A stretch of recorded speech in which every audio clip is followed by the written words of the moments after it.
Hey there, Hotheads. This is John in the Edit Bay, welcoming you to another Echo Base Nights. On this week's episode, Ian and I go over what we thought of the new Star Wars Resistance show on the Disney network, Disney streaming services. It's a Disney thing for sure. On this, the inaugural episode of Resistance Recon, a name I just made up, and that Ian won't find out about until he's QCing this episode. But I don't think he's going to, so I don't know if he's going to know about it. Let's keep it our little secret. But before we begin, a quick disclaimer. This particular episode was recorded with a headset I thought had a much better microphone. It did not, and I would like to apologize beforehand, for this episode is not the same quality that you come to expect from Hoth Topics. It's still alright though, I did my best. After all, I'm in the edit bay, and I have the edit powers. Allegedly. And with that out of the way, please sit back and enjoy, as Ian and I are thrown head first off the side of the Colossus. Hey, John. We had a long day yesterday. Fun day, but long day. We went up to a place in City of Industry called Frank & Son, which is, you describe it really well. It's basically the merchant floor of like a comic convention, but only that part of it. So all the little shops and stalls that you would see where you buy all your collectibles. And we went up there with a bunch of friends and had a good time. I mean, a rock came out of me earlier in that day, which wasn't fun. Other than that, it was a good time, and we got some new 6-inch figures to add to the collection. So that was pretty rad. We both picked up a Admiral Piet, and I was comparing him to the other officer figures they released, because I like to see if the figures are using the same molds.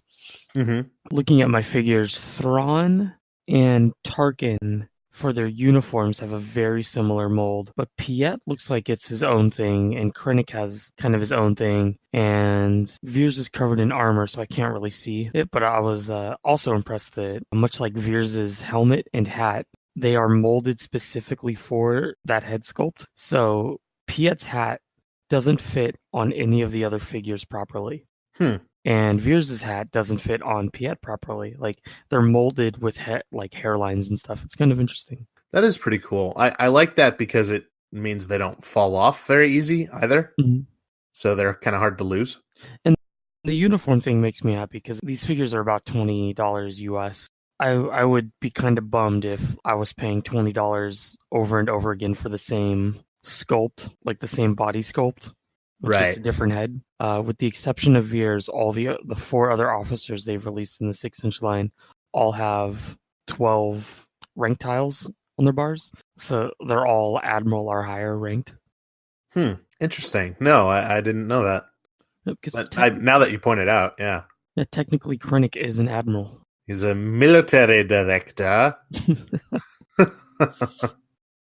But yeah, so it was... on a totally random side note, just continuing with Piet, I think it's kind of interesting that Piet goes from captain of his ship to fleet admiral. Usually there's like 2 or 3 more steps you got to go to, but I guess that's the benefit of work in Vader's squadron is quote unquote benefit. Yeah, you get promoted if you happen to be in the right place at the right time. Yeah. I kind of like you. Congratulations, you're hired. Yay, what's my new job? Do the job that this guy on the floor that's now dead was doing. It was a good time. It was a good time. I picked up a Piet as well, and I got a decent deal on Uncle Pappy, good old Mr. Palpatine, and got a Bespin Leia, which, based on the number of Bespin Leias I saw floating around after I bought that one, I'm slightly regretting it because she seems like someone that might actually end up on shelves. Because when you go to a place like Frank & Sons, usually you want to get stuff that has been harder to find in your region, like stuff that you've been having trouble collecting. And I think I might have just paid the get it first tax on that one. The extra markup to be the first to have it, sort of thing. We paid $30 for Piet?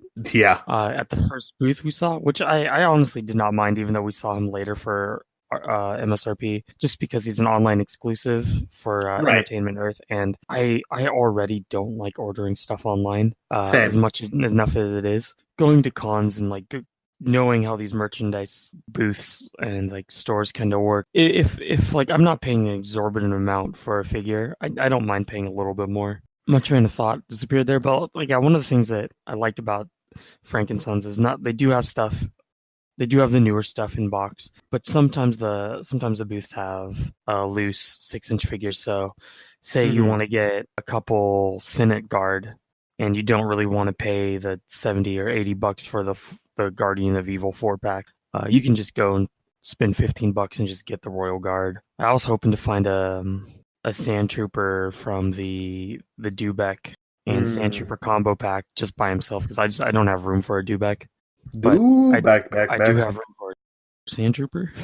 So that was fun. One of the things that happened this week, John, is you and I ended up watching the first 3 episodes of Star Wars Resistance. I'm going to start off here with something that I think Star Wars Resistance really finally hammered into my head, and that is I am going to stop judging shows based on their animation style before I actually see episodes of it, because I did it with Clone Wars. And it was fine. And I did it with Rebels, and it was fine. And I remember when we were talking about this on a previous show, I said, hey, give it a chance because these other ones were fine, but I was still hesitant about it. And no more of that. I watched the first episode, and then anything that was sticking in my brain about it being off for me in the trailers, that was just gone. And I was able to ignore it when it wasn't what I was expecting, and I was able to really enjoy it when we got really beautiful shots, especially when they're flying over the ocean in I guess they're starfighters. That's actually a good question.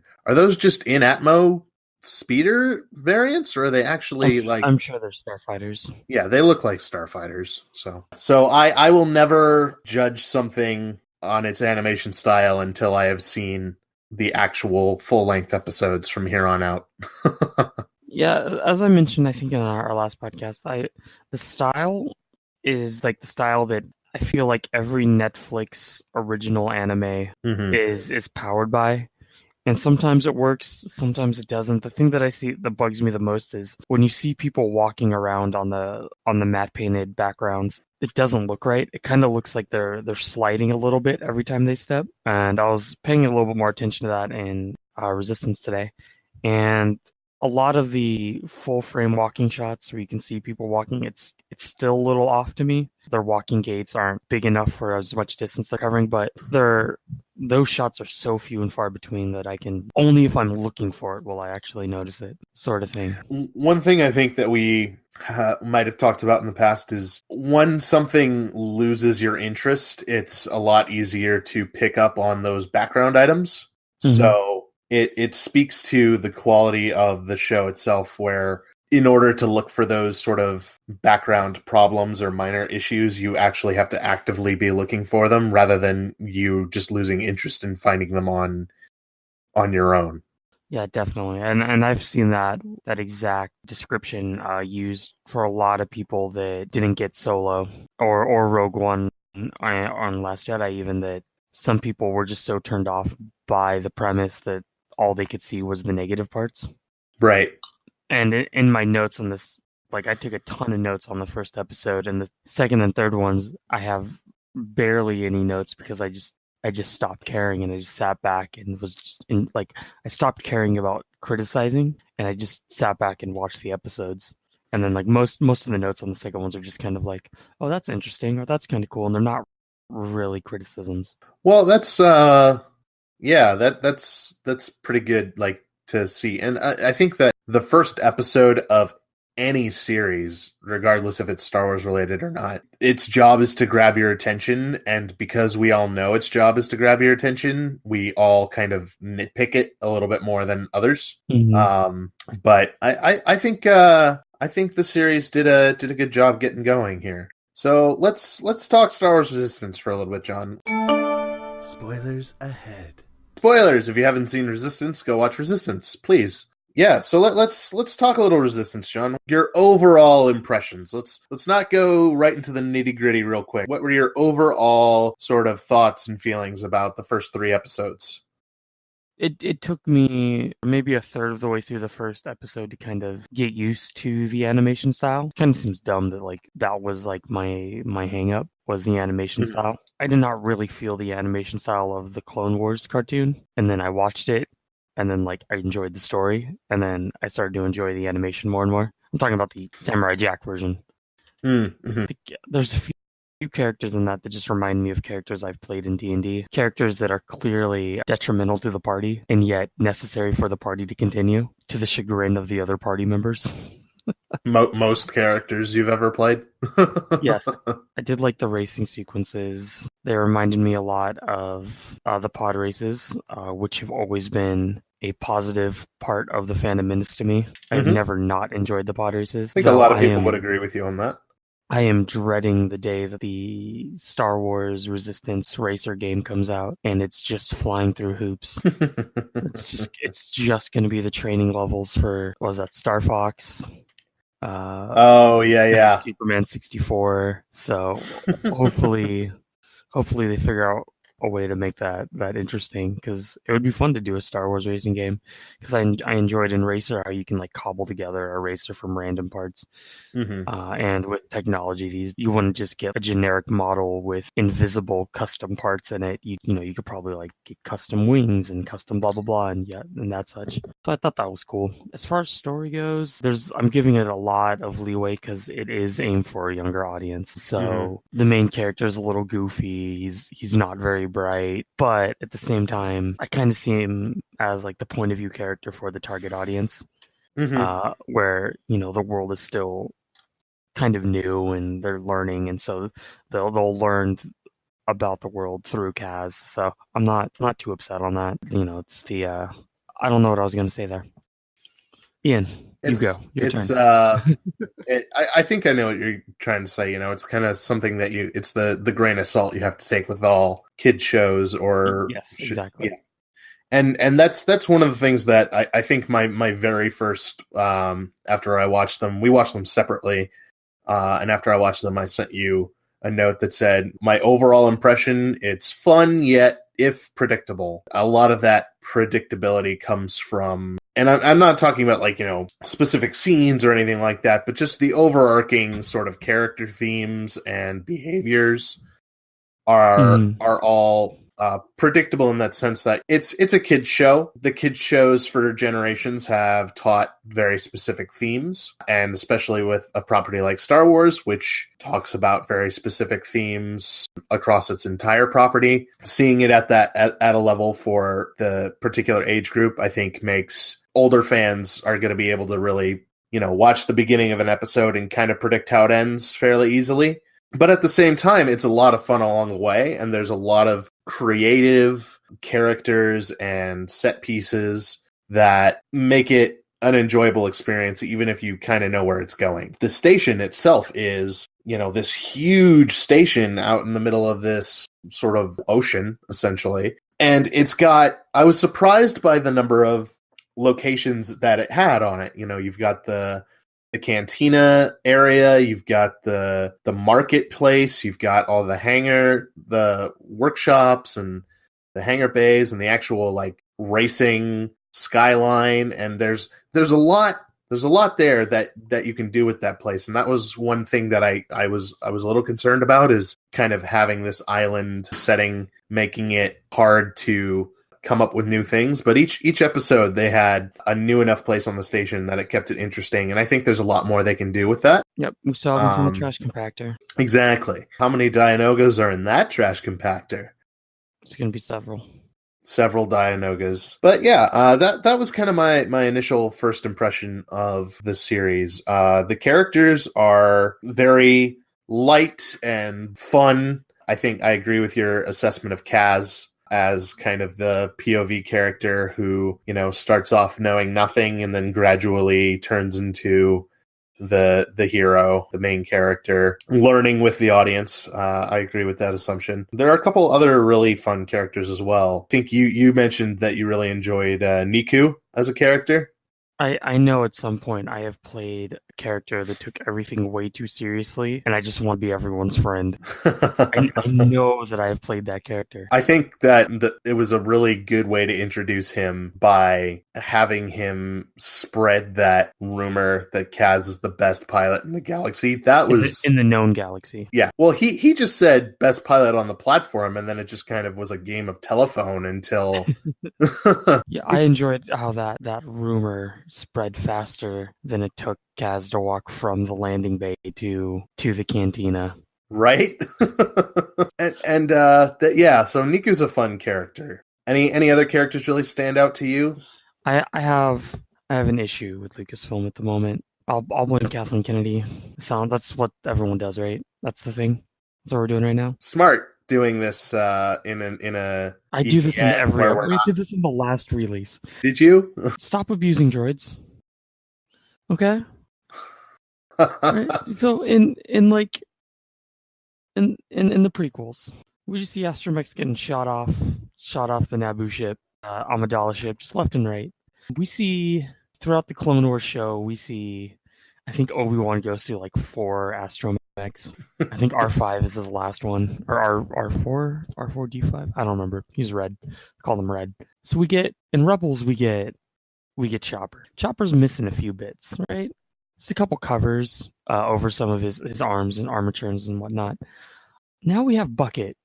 Bucket doesn't have a head. Bucket only has a frame. And I just feel so bad for him that like he feels the need. I honestly believe that he is so self-conscious about being naked that he wears that helmet as a way to like cover up his shame. I mean, we're introduced to him and Yeager keeps him in a supply closet. He just comes out of the supply closet. So Lucasfilm, anyone in charge there, show the droid some respect. Didn't we learn anything from Solo? You take the droids and then you enslave them into a ship. That wasn't the message I was going for. Lost my train of thought somewhere. You were complaining about droids' rights, and then you used a very anti-droids' rights example as something for them to follow. So I don't feel compelled by your argument, John. I hope that maybe him not having skin, I guess, plays into it somehow. Like Yeager had to trade off his plating to like get parts for the fireball.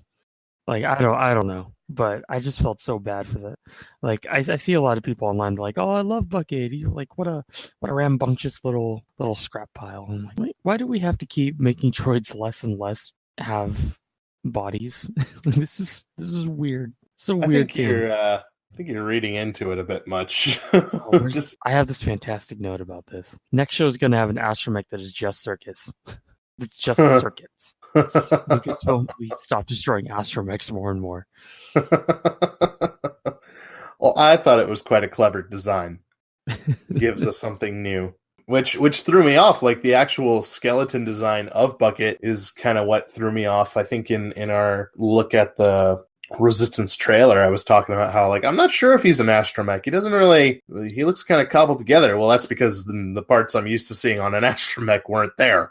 So he's a cool little droid. I think he's one. There are a couple characters that they kind of introduced in these 3 episodes, and I didn't expect everybody to get any time to shine. It's only 3 episodes in. There's room for them to bring out some more characterization with those characters. Bucket's one of them. The other mechanic on Team Fireball. What is her name? Is it Tam? I think that's her name. I'm gonna go with Tam. Yeah, I'm pretty sure that's who I'm thinking of. It's Tam. Like she hasn't. That's one of the reasons why I probably haven't remembered her name yet. It's because she hasn't had much personality development other than Kaz is annoying. Yell at Kaz. Yeah, which is fine. The story's about Kaz, so we're gonna get those stories down the line. But we need to establish. Right. No, I agree. Kaz is first. I agree, absolutely. I'm just saying, we haven't gotten too much characterization for some of these guys yet. That's why I haven't been able to form opinions too much about them yet. I do have, since you brought forth an issue, I did have a thought that's ever so slightly bugging me about this series, and I think it's an overall, like, Lucasfilm strategy thing, that this was, like, the realization point, and that is that everything is connected in Star Wars, current, canon. Everything feeds into each other, right? So Resistance is a canon series, which is great. I love, and as you know, I love the interconnected character things. I love those sort of things in our tabletop role-playing games. I love them in TV shows, movies, whatever. Very much enjoy that. But because Star Wars is focusing on all these different age groups, and I'm not saying I want them to stop doing that, again, I think that's amazing. One of the unfortunate side effects of that is that characters that we see development in other series, because you then take them and put them into these series for younger people, kind of come off going, what the heck were you thinking? And Poe Dameron was kind of the catalyst for this in this series for me, because he takes Kaz, who is a New Republic fighter pilot, and randomly decides, hey, you have what it takes to be a spy, drops him off on the planet with no prior knowledge of any of his training, no tutorial as to how to spy or how to do the thing he's doing, and then he leaves BB-8 behind for reasons. And it's just one of those things where it's just like the characterization of Poe as we know him from the movies, I don't see him being this. Did you watch Last Jedi? Yeah, I did, but I don't think that Poe Dameron is dumb enough to just be like, hey, you random person, go be a spy with no prior training or knowledge of who that person is. I guess that's my one kind of like, it's not a negative, like it's not going to ruin it for me. I'm still going to watch it. I still enjoy it. But it's just one of those like minor side effect things that's just, we see these characters in other properties and sometimes they don't act the way that we would think of them acting because of other properties. And the reason why I think it was such a big thing for me in this series is because that decision by Poe is what is driving the entire plot of Resistance. It's why Kaz is there. I'm liking the idea that putting him there to get it, like, we don't need this guy in the Resistance. Let's put him somewhere where BB-8 can keep an eye on him, where he's not going to do a lot of damage. Like maybe Poe's playing the long game. What about what were your thoughts on Yeager, the grizzly mentor? You'll appreciate this. My note is, it's like they wanted to get Sal Perales from the Making Star Wars podcasts and make him a character. How long until his family is cosplaying the Aces? Because to our listeners who don't know who Sal Perales is, he's another podcaster. He's a cosplayer who does an amazing Quinlan Voss, and he does an even better, in my opinion, Kanan Jarrus. When Rebels came out, he got his whole family to make Phoenix Squadron costumes that are awesome. He's a good guy, but he looks like Yeager. I think Yeager looks like him. Yeah. I can see that. I can totally see his daughter cosplaying as the other ace, the young one that he races against. Yeah. Toradoza. Yeah, Toradoza. I can totally see her doing that as well. Thing that Yeager reminded me of with his interactions with Poe, and he's like, hey, Poe, like, you're going to drop this guy off with me, whatever. I don't want to be part of the Resistance. I've done that. That's not my life anymore, sort of thing. And it reminds me a lot of Nathan Fillion's Captain Mal Reynolds from Firefly, where he was on the rebel side of the Galactic War, but in Firefly the rebels lost. I think there's an episode where Firefly where someone kind of points out like, oh, that coat of yours is kind of brown, because they're called the brown coats, and he goes, hey, we're all just folk now, just trying to get by. And that's kind of how I feel like Yeager's personality is right. He still has, I'm sure he doesn't like the First Order. I'm sure like he's more on he'd probably lean more towards the Resistance than like straight center, between like straight neutrality. But I also think that he's probably done with fighting and he just wants to live his life at this point. Like, right. He's already given his time. Yeah, he was a rebel pilot. Yeah. He said something interesting that I think Resistance is going to be a way that we get a little bit more information on how the First Order kind of came into power, because he says something really interesting to Kaz, and Kaz is going, hey, my job here is to be a spy and find First Order sympathizers. And he says I'm paraphrasing here, but he says something along the lines of, the average person on this station doesn't know or doesn't care about the First Order, and they're not the ones you need to worry about. So it's really interesting to me to see that even up to, because this is supposed to take place like really close to the Force Awakens. It's really interesting that people are still kind of dismissing the First Order as a threat, or at least as a big one. Well, think of it this way: in the original trilogy, by the time of the original trilogy, by the Galactic Civil War, most people didn't remember what the Jedi Order stood for, or that they even existed and were real. Mm-hmm. So it's a big galaxy, and I think you and I kind of probably both still have it in our brains that when the Empire collapsed, that the warlords still kind of controlled huge swaths of the galaxy. And I think what they're kind of getting at with the new canon is that all those guys, all the Empire or whatever, or at least the most powerful, they all packed their bags and went to like a distant corner of the galaxy where no one really knew what they were doing. And this could tie into it. I don't know. I feel like my line of thought will make this connect. At the very beginning of this episode, you mentioned earlier the Kaz is a New Republic pilot, that actually surprised me because I thought he was supposed to be a little bit younger. Mm-hmm. Yeah, same. As in my notes, I wasn't really paying close attention at the very beginning, and they're sneakily getting these reports to the Resistance about the First Order because they're being attacked by the First Order.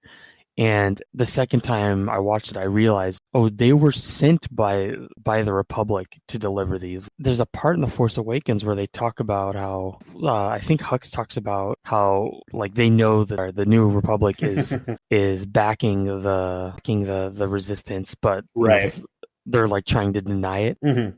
At least the Republic is like openly denying that that's what they're doing, and it's clearly what they're doing. It's like when you hear about all these nations going like, yeah, no, we're not backing factions in South America. What are you talking about? They totally are. Yeah, and we're finding CIA operatives down there training them. I thought that was a very interesting thing, and maybe it's just me that didn't realize that before this show, because I haven't really been reading any of the novels that have been coming out that take place after The Force Awakens. As I've mentioned several times, I appreciate the new movies. They're just not the era of Star Wars that I enjoy the most. So I don't really go out of my way to read the new media. Not that it's bad. I literally have no opinion on it. I like the Galactic Civil War era, but I enjoy the new stuff. Just I don't go out of my way for it.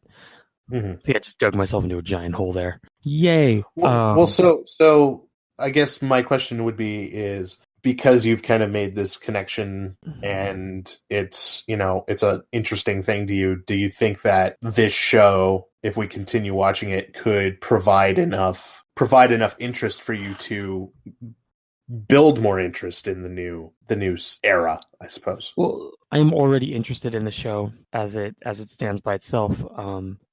Because we're finally getting a Star Wars where, with the exception of Solo, I don't know why I pronounced it like that, Solo, I'm a pilot. We're hopefully getting a series where the main character isn't Force sensitive. I'm a driver. I am hoping, crossing my fingers.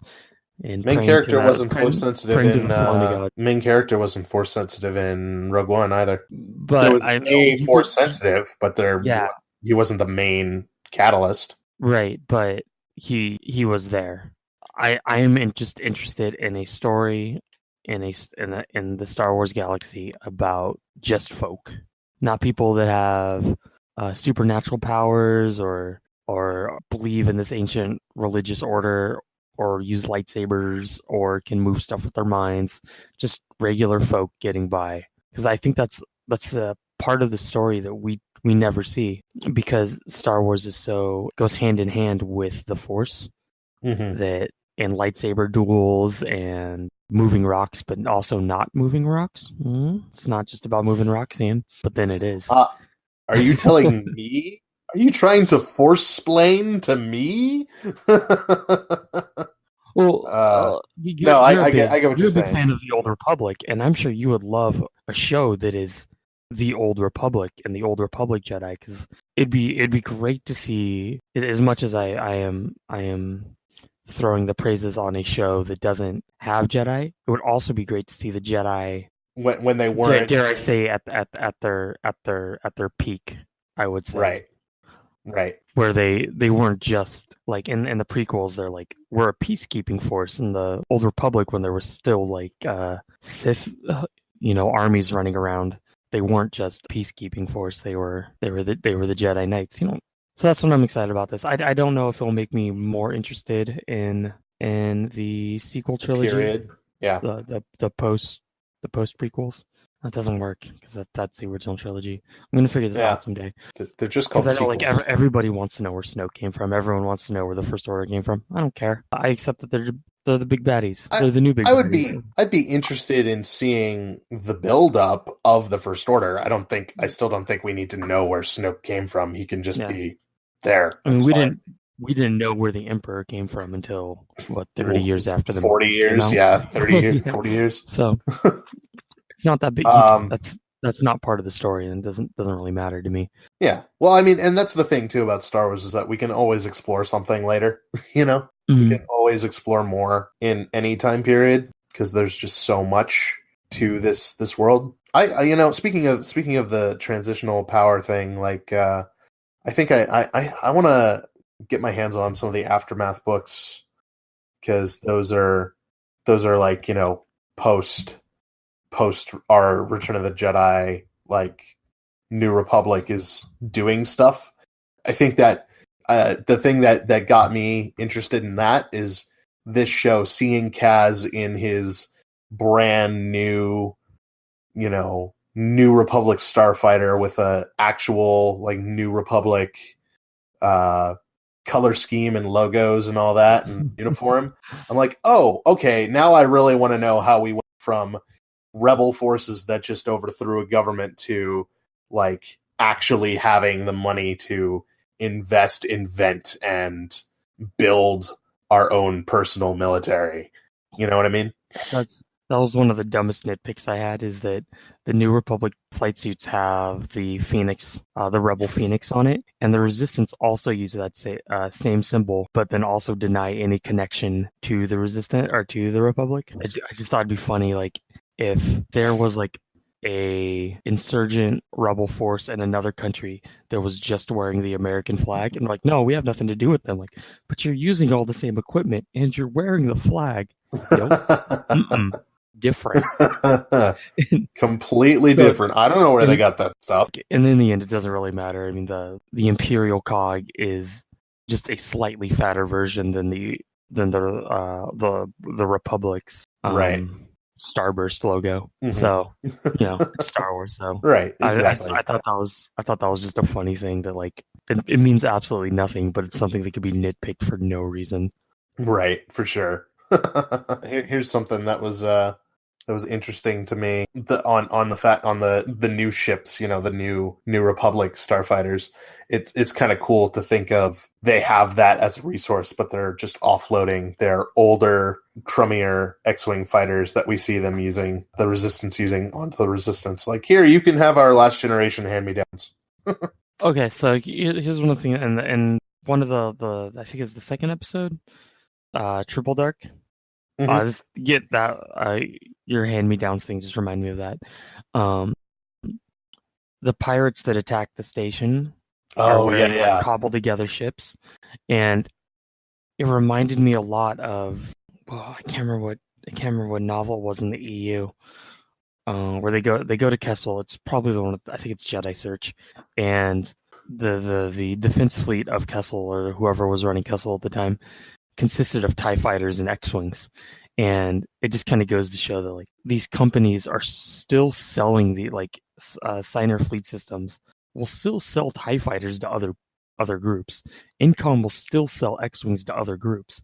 And so we see these pirates, and they have like these cobbled together, like from like, you know, probably crashed or other old Imperial ships, and it just made me happy. Yeah. The Lambda class being used as a gunship and not just a transport.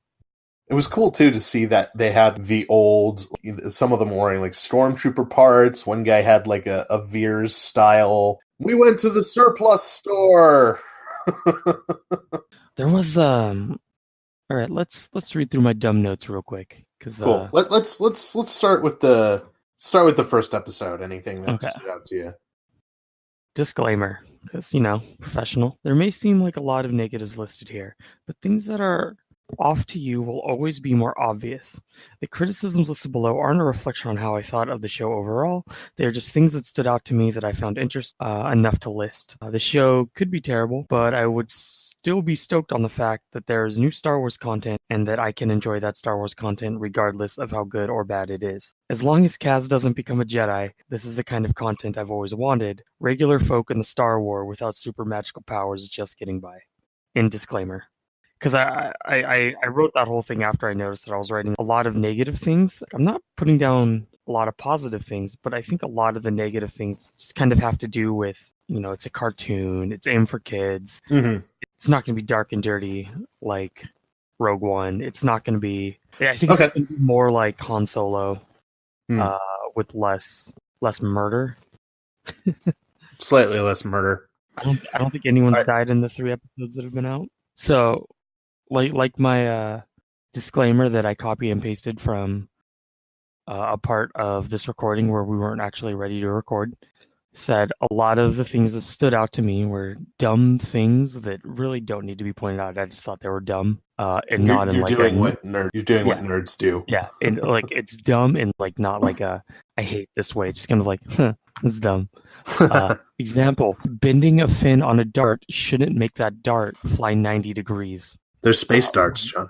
I know, but like that's the kind of thing I'm talking about. I did enjoy when Yeager said, or you could go down in a fireball or a ball of fire, and then within 30 seconds of saying that, he's introduced to his ship, the Fireball. Which they have freely admitted crashes 4 times. Yeah. I think I told you, like, I think I sent you this like immediately after watching that. I have this note of, are all junk shop owners in Star Wars from Brooklyn? We get Watto, and then the guys that run the junk shop here definitely have like a New York accent, with the exception of the furry dude who was voiced by the Dean, Jim Rash, who... Oh my god! Okay. His character design fits him so perfectly. I am glad that you brought that up, because I was racking my brain when I rewatched the first episode before we recorded.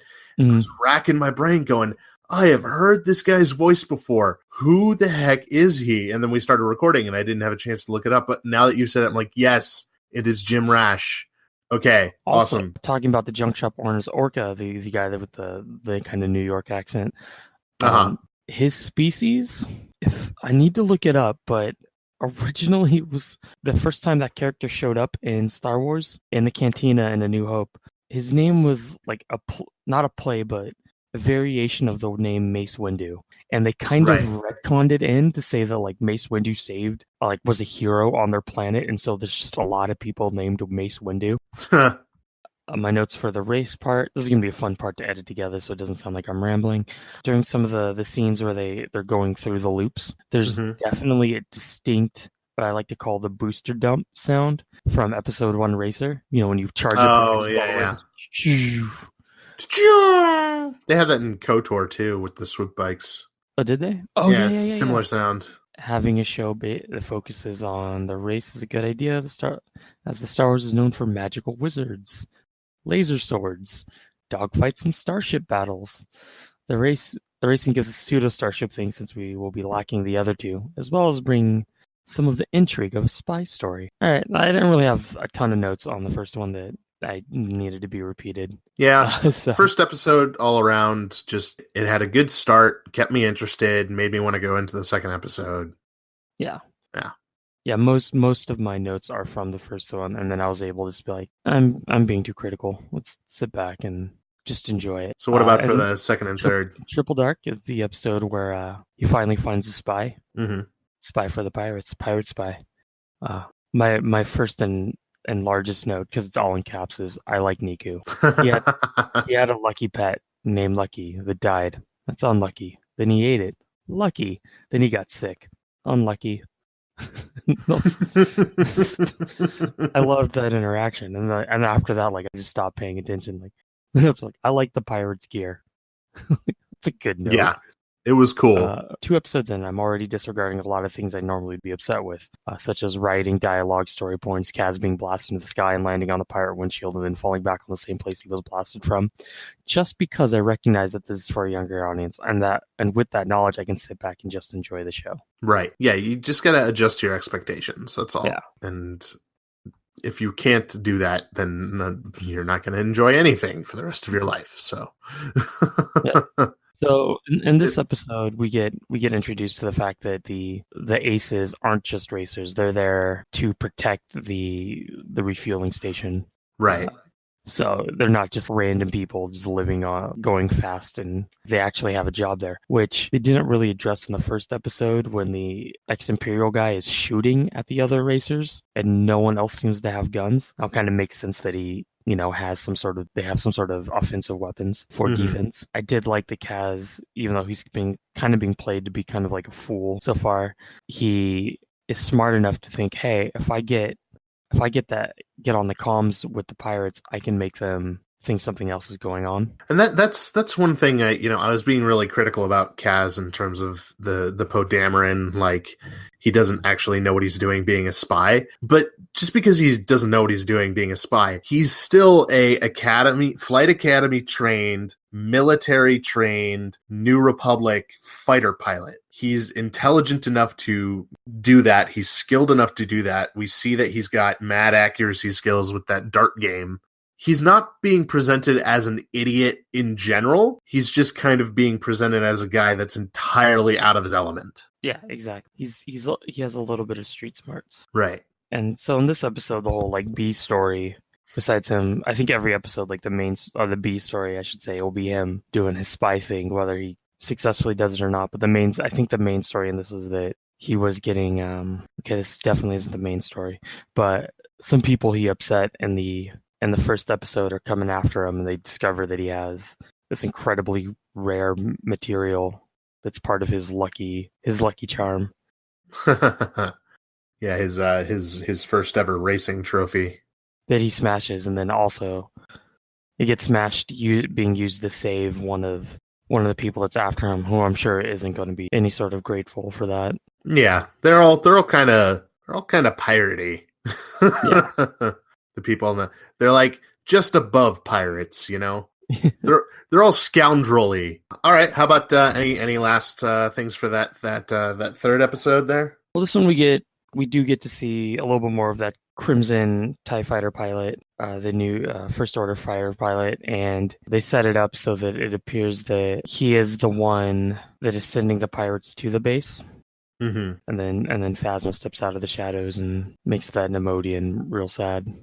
Did you watch the third episode? Yes, I did. Fuel for the Fire? Yep. My dumb note for this is I bet Fuel will end up on fire in this episode. and kind of did. My last note for this is no fuel was set on fire beyond the kind of fire that fuels usually goes through. Fuel is combusted to create power, yada yada. I think this was the one episode where it started and I knew exactly how it was going to end. Like, yeah, I was just like, oh, they're doing the. Yeah, we met Draco Malfoy, right? Where this is going to be Kaz's foil on the platform. I didn't even go that far. I just went with the whole like, oh, we're doing the one episode in every series for young people ever where they meet someone who seems really cool and then they end up being not so cool and then they learn a valuable friendship about who you should be trusting.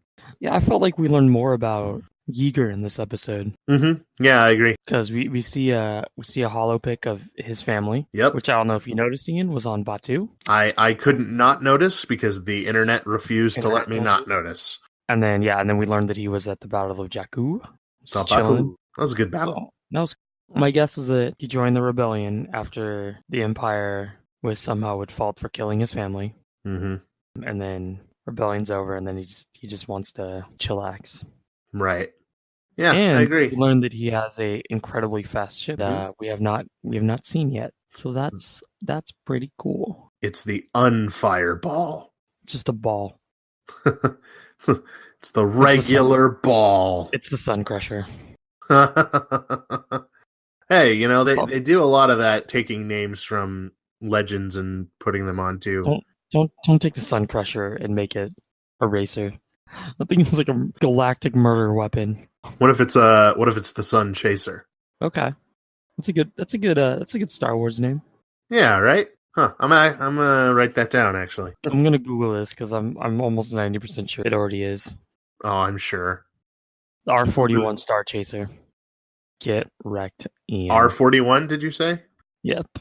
I said Sun Chaser, not Star Chaser. They have the R41 Star Chaser that they can use. There you go. For some reason, I remember looking at this ship. Why were we looking at this ship? Tordoza's ship kind of looks like this, except hers is a lot more rounded. No, hers looks like... we talked about this in the preview app. The android that assists Homeboy, Green Skin, Black Sun. The android that assists... Prince Caesar and Shadows of the Empire. Named Guri, and her... Tordoza's ship, if I remember right, there's a picture of Guri looking like one of the judges from Judge Dredd. That's kind of cool. Dude, I can't get the phrase Prince Caesar is my homeboy out of my head now. Why? That's weird. Because you just called him homeboy. I'm going to send you this picture, and you'll be like, yeah, kind of. Yeah, kind of. I can see if you took like this ship and the other ship and meshed them together. Well, very cool, man. It seemed that at the end of Fuel for the Fire, there's a shot of Yeager looking up at the tower that all the aces live in, and there's clearly a military-looking guy looking out, who I'm pretty sure is Tordoza's father. Yeah. I'll be interested to see what their relationship is. It's probably going to be something... I'm going to call it now. He's an Imperial that he fought against at Jakku, or is somehow responsible for his family's death, or is an old squadron mate that wronged him somehow. I'm going to go with he's an Imperial who keeps him down because he was on the opposite end of the war, but respects him enough to kind of let him still kick around. Okay. I can see that. Yeah. He doesn't have anything mentioned on his Wikipedia page yet. His name's Emmanuel. All right. Well, you heard it here, folks. Those are our predictions. I guess we'll regroup in a couple episodes and come back and talk about it some more. We're gonna circle it back because it took me like an hour to find this. Yep. Maximilian Wundurate was a squib trader. He began his career as a chief bartender officer on the reclamation cruiser for 2 for 1 in the Pacific. Blah blah blah blah blah. He went by the nickname Mace Windu, in reference to the human Jedi that, by that name, who won the Battle of Score 2 in 21 BBY and became a hero to the Squib people. Bringing it back. It's pretty good. I had to look pretty good. Because I'm pretty sure Orca's that race. Yeah, he looks like a squib. I didn't remember the name of the squibs, but he does look like a squib. They're kind of like little bat people. Yeah. Yeah. Any last minute things? I think I'm good. Yeah, I'm interested to see how this goes. Yeah, me too.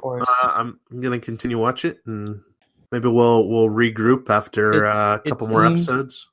Yeah, why don't you throw out the email and the Yeah, probably a good idea. Thanks for listening, everybody. If you want to get a hold of us, you can find us at HothPod on Twitter. If you want to get a hold of me personally, you can find me at HothPodIan. If you want to send us an email, shoot us an email, hothpod@gmail.com. And if you want to go directly to us, you can find us at hothtopicspodcast.com. Go to any of those sites, find a way to talk to us, let us know what else you want to hear.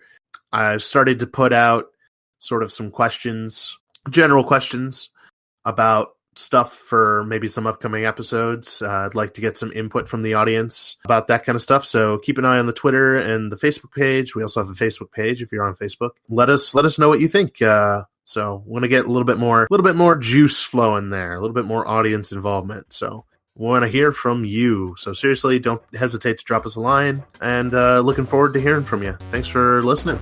Peace outside. Peace outside and inside. Yeah, also inside. Just general peace.